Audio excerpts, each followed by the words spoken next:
How should those African leaders be greeted who like to side with the Western countries and ignore the welfare of their own people? They prioritize the interests of the Western countries and Western corporations over the interests of Africans, despite being in key positions like the presidency. Well, until now, bold African leaders met the puppet leaders to give the impression that Africa is united. It was their humble nature. However, IBRAHIM Traore does not want the West's puppet in Africa to feel honored by greeting them. One such leader, having the reputation of being the West's puppet, is Kenya's President William Ruto.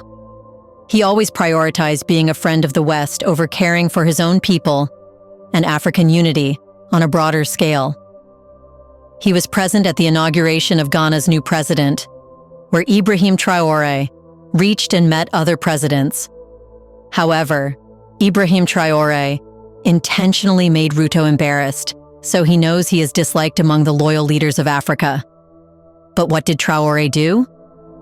In this video, let's know about the whole story in detail. Let's get started.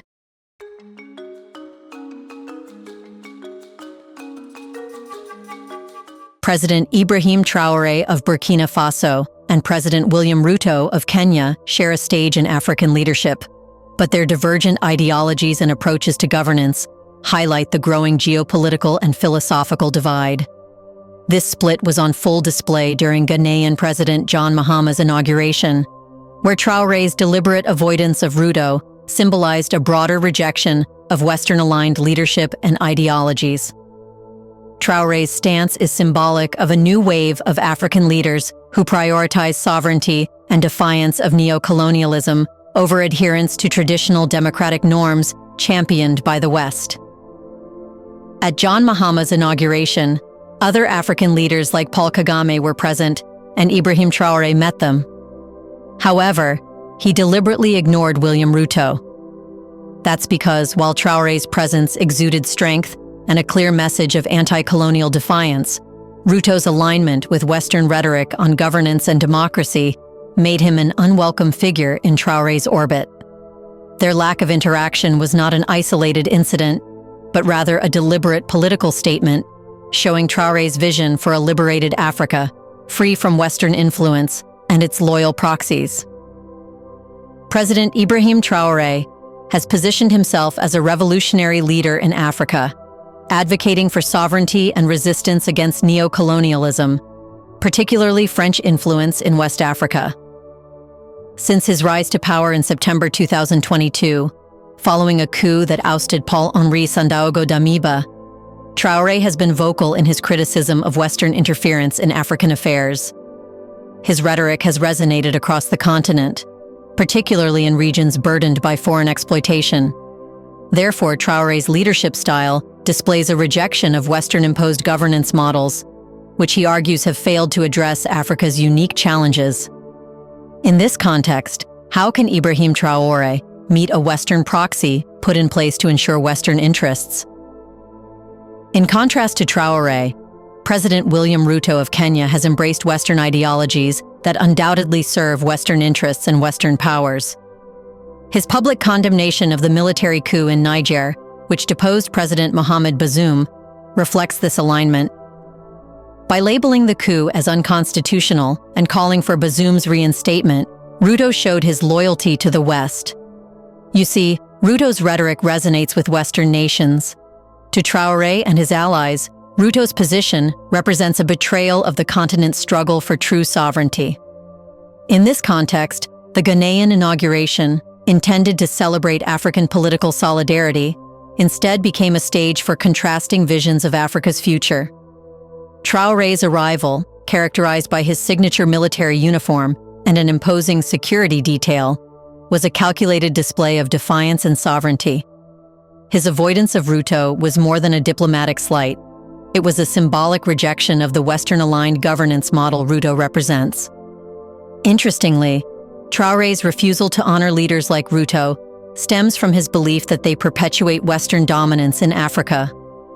For decades, African nations have grappled with the effects of neocolonialism, where Western powers maintain influence through economic policies, military agreements, and political alliances.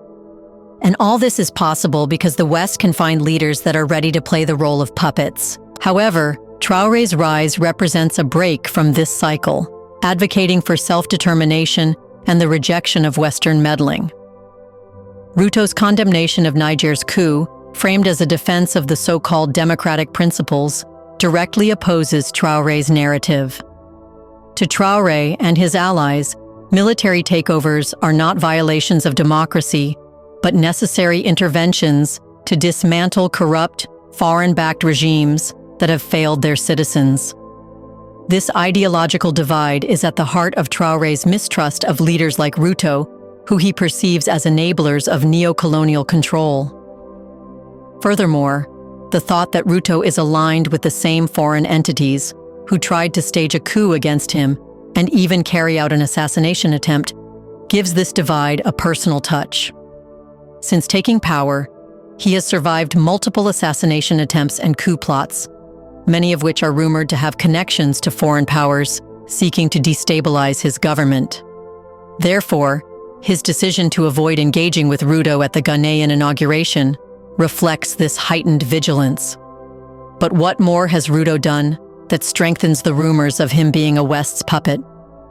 Before we continue further, tell us, are you enjoying the video? If yes, please like and share the video and subscribe to our channel to watch more videos on Black Africa. Let's continue now. Interestingly, the claims of RUTO being a West's puppet were primarily spearheaded by opposition leader Raila Odinga and repeated by critics such as the Communist Party of Kenya. They stem from a series of RUTO's decisions and alliances that appear to prioritize Western interests over Kenyan sovereignty. From lifting the decade-long ban on genetically modified organisms to deepening military and economic ties with Western nations, RUTO's policies have fueled skepticism about his administration's motivations and allegiances. Raila Odinga's criticisms are rooted in the perception that RUTO's government has failed to uphold the principles of self-reliance and has instead aligned itself with Western multinationals and powers. The decision to lift the ban on GMO maize, for instance, was presented as a response to Kenya's food insecurity, exacerbated by drought. However, Raila has argued that the move serves the interests of foreign biotechnology firms, particularly those in the US, at the expense of Kenyan farmers and consumers. By importing 10 million bags of GMO maize, Kenya opened itself to dependency on Western agricultural giants, raising fears of a modern form of economic colonization. Raila described this policy as a betrayal of Kenyan autonomy, accusing RUTO of making unilateral decisions without public consultation. RUTO's alignment with Western powers extends beyond agriculture. His administration's foreign policy marks a stark departure from his predecessors, who cultivated close ties with China to finance infrastructure projects. In less than 100 days after taking office, RUTO met with prominent Western figures, including US Secretary of State Antony Blinken and UK Prime Minister Rishi Sunak. One of the most contentious aspects of RUTO's administration is its militarization of Kenya's relationship with the West. Kenya's designation as a major non-NATO ally, with the establishment of US and British military bases on Kenyan soil, has raised alarms about the country's increasing involvement in global military conflicts. The expansion of the British military base in Nanyuki and the use of Manda Island in Lamu for US military operations are seen as concessions that compromise Kenya's national security. The Communist Party of Kenya has labeled these actions as acts of treason, accusing RUTO of turning Kenya into a pawn in Western military escapades. The presence of these foreign bases not only surrenders critical territory to external powers, but also risks making Kenya a target in geopolitical conflicts beyond its control. RUTO's foreign policy stance has also drawn ire due to his vocal support for Western positions on international issues. His condemnation of the military coup in Niger, which ousted President Mohamed Bazoum, aligns with Western and African Union norms, but alienates leaders like Burkina Faso's IBRAHIM Traoore and Mali's Assimi Goïta. These military leaders, who have formed an anti-Western bloc, view RUTO's rhetoric as a betrayal of Africa's fight against neo-colonialism. By siding with Western powers and denouncing military-led governments, RUTO has positioned himself as an antagonist to this bloc, further isolating Kenya in a rapidly shifting African political landscape. The Communist Party of Kenya has been particularly scathing in its critique of RUTO, accusing him of perpetuating economic and social inequalities through policies dictated by the International Monetary Fund and World Bank. These institutions, often seen as enforcers of Western economic hegemony, have long been criticized for imposing austerity measures that exacerbate poverty and inequality in developing nations. RUTO's fiscal policies, shaped by these institutions, are viewed as a continuation of Kenya's economic subservience to foreign powers, betraying the aspirations of the Kenyan people for self-determination and prosperity.